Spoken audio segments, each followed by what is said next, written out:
My name is Steve Botsford, and my son and I traveled to South Africa in November 2011 to observe the HIVEX-EMF technology as it relates to the treatment of people that are HIV positive. We traveled to South Africa specifically because there is a clinic in downtown Durban that has been treating about 1,000 people over the last 15 months. One of our primary reasons for coming to South Africa was a question that a colleague at the University of Notre Dame asked me, and it was, what have you seen with your own eyes? And I have talked to the co-inventor of the machine many times, I've talked to the personnel, but I've never actually seen with my own eyes the treatment. In non-technical terms, the machine is an electromagnetic device that has a resonant frequency that is measured, and it sits in the middle of the room in the clinic, and the people come in and sit around it, and they receive 2.5-hour treatment over 12 out of 13 days. Various statistics talk about HIV positive people numbering anywhere from 30 to 40% of the population. We went and talked to various village leaders that the clinic had worked with before and told them of the trial that we wanted to do, that we would treat the people for free, and we wanted 50 or 60 people to come that were in advanced stages of the disease and probably had other infectious diseases along with it, like, for example, maybe tuberculosis. The 8 people that had the most advanced stages of the infection had commonalities to them. They typically would come in wheelchairs or walkers or being helped by somebody. Their energy level was completely down. Most of them would lay the first day or two either on the floor or on a chair. Very little talking, lots of despair. Typically they'd have somebody that would bring them in. It could be a sister, it could be a wife, and they were very despondent, very scared, and not a lot of hope. It was very depressing. But based upon the stories that I had heard from people that I trust, I was sure that over the next 10 days, I would see a dramatic change. The exciting part was the change started happening on day 3.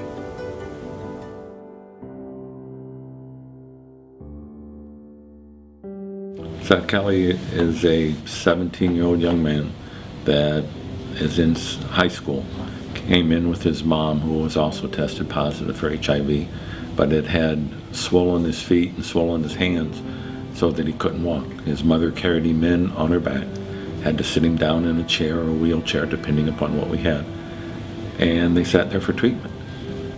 So Ailey's one of the first people that we met because we actually went to her home where she lived with 11 brothers, sisters, cousins, orphans with her aunt, and has been sick for 6 to 8 months, basically bedridden. Was very depressed, appeared to have lost a lot of weight.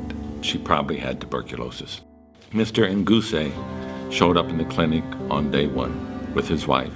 He'd been infected for 2 years, HIV positive for 2 years. He said that he had pneumonia, that he had tuberculosis, and he had meningitis. He was in bad shape. Bogani is a 46-year-old man that showed up in the clinic the 3rd day of testing. And he had been HIV positive for over 2 years, had been on his walker over 2 years, and hadn't walked a step without his walker in 2 years. Didn't have much of a gleam in his eye. Speech was very slow, depressed, and definitely in an advanced stage of the HIV infection. The youngest patient that we put into the clinic was a 21-month-old little baby boy who lost his mother 2 months after he was born. She was HIV positive, he was born HIV positive. His face was no smiles on it, no smiles in his eyes. He had more of a brown color to his skin and a brown tint in his hair. He was pretty lifeless. I got on the floor, tried to play with him a little bit, tried to get him to stand up, and if I was holding his hands, he could stand up, but he was lifeless. Tundiwe, a 31-year-old woman, showed up in the clinic on the 3rd day of our testing with her sister and was completely exhausted, absolutely no energy. The sister gave the interview. She was crying and was telling the personnel, "I don't want my sister to die." And her sister just went over and laid down on the floor and didn't move.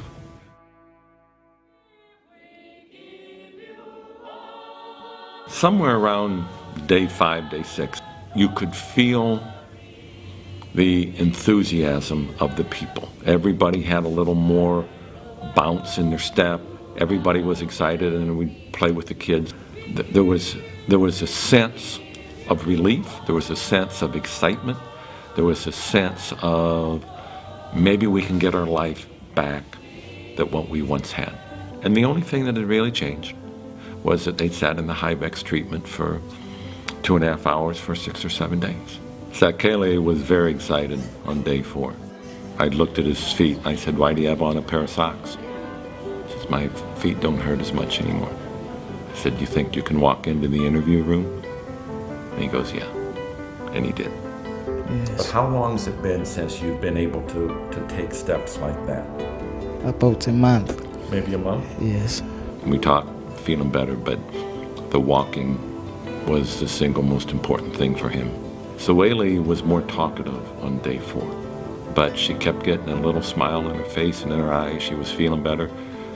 She had gotten out of bed. She was able to walk outside the house. Masengiyalala ngiphaphamisa ekuseni kade bengibe ngiqwashe ebusuku.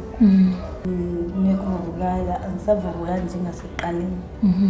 Ngivukala inyawo namadolo. Mengivuka ekuseni ngingavumi ngihamba.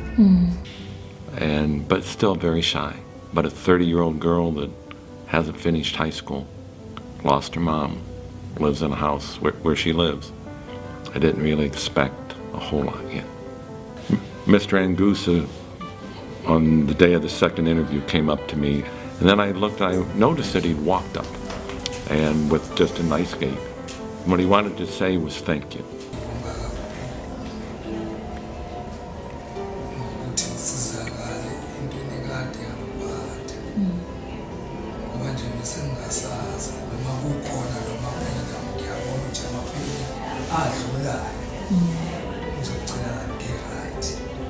Most days he'd have to come in with his wife. This particular day, his wife had an errand to run, and he said to her, "You go, I'll run your errand, and I'll meet you at the clinic." He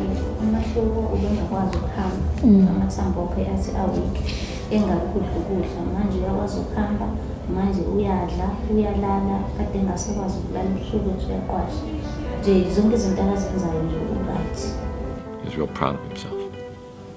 Big smile. One of the highlights of day 4 was Bongani coming in dressed much better than he was the first day that he came in. And he left his walker outside the interview room and took the 8 feet to go to his chair, very slowly, shuffling his feet, sat there and told us what had gone on, then walked back out again. And he's just standing there, holding back tears. I'm standing there watching him. I've got tears running down my cheek, because here's somebody that hasn't walked in 2 years. And he was so excited. You could tell it in his eyes, you could tell it. And the whole place gets up, starts clapping, and they go into this song and sing and everything. And it was just unbelievable, unbelievable.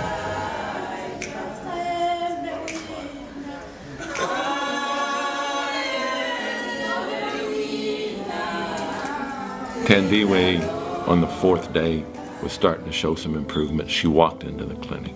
It was really pretty amazing. And was being able to talk a little bit about a future, talk about being able to do something.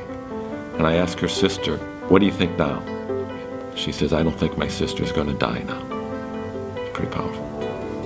And over in the corner, our little baby sitting there coloring and standing up and talking to the other kids. And just later in the day, he's doing bear crawls across the floor with his older brother. He looked like a healthy little, almost 2-year-old little boy with his butt up in the air and just going on his hands and feet. It's pretty cool. Talking to the aunt, she was happy. And I imagine that it's been a big struggle for her, having a sick baby that's not hers, having also lost her sister.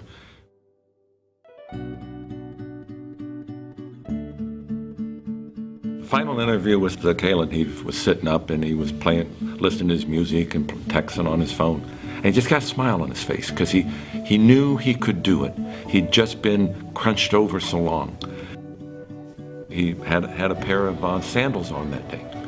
And I looked at him, I said, "You must be walking more." He says, "Yeah, I'm walking, period." And his mom sitting next to him couldn't have a bigger smile on her face.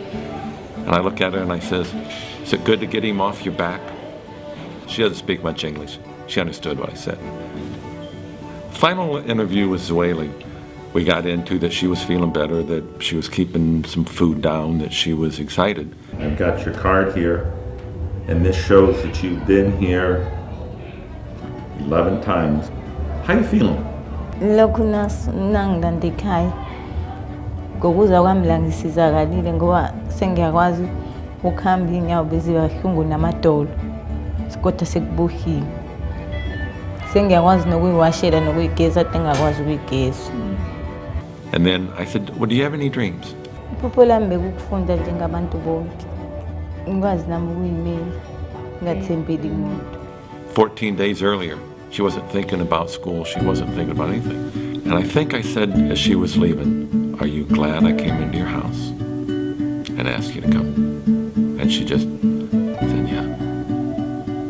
Our last interview with Bogani, I asked him if he felt good, and he felt that he was getting his life back. Did you ever go through a period before you started coming here that you thought you were going to die? You see, I was thinking about that thing. I was thinking, hey, I'm going to die. And I'm looking at another thing. I'm feeling better and I'm happy. You're not thinking about dying right now? Oh, not anymore. Good. I don't think about dying now. Is that a good feeling? Yes, I'm good. Good feeling? I'm good feeling. Yeah. I'm feeling good. Tandiwe and her sister came in on her last day. You know, for the first time I saw her walking by herself, it was like a dream to me. Yeah. It was like a dream because I didn't think maybe he can do that again. And I told her that, no, I'm praying because I don't want her to die. So now I'm so excited. Tandiwe was sitting there in front of me, and I look in her lap and she's got a phone that she hadn't had before, and she's just texting her friends. And she looks up, she says, "How old are you?" I said, "I'm 61. And then she looks up again, she says, "You're old." And I looked at her and I go, "Yep, and you're gonna get older." She had a smile, said goodbye. As I get ready to go back home, I think back about what I've seen over the last 3 weeks. And it's what I expected to see because of the people that I know that are involved in it, that I trust and have been keeping me informed on what's been going on in South Africa for the last 10 years. But seeing it firsthand is always amazing because it's a machine that sits in the middle of the room. You can see sadness sitting over here in day 1, and you can see happiness sitting over here in day 8. And the only thing that has changed is sitting in this room with that machine running that is specifically dialed in to the HIV infection. The thing that I am sure of today is that the treatment for the HIV with the machine that we have is working, and the people are getting better. What I would hope is that by the scientific community learning more about this technology and the treatment that it does, that they would get behind it to be able to help develop it so that there's more things that it can do for mankind than just work one clinic in South Africa. I learned something special here, that you must have hope. Without hope, you cannot get what you want, and with hope you can be well again. I think amazing doesn't tell the story, but maybe that's the best word I can think of.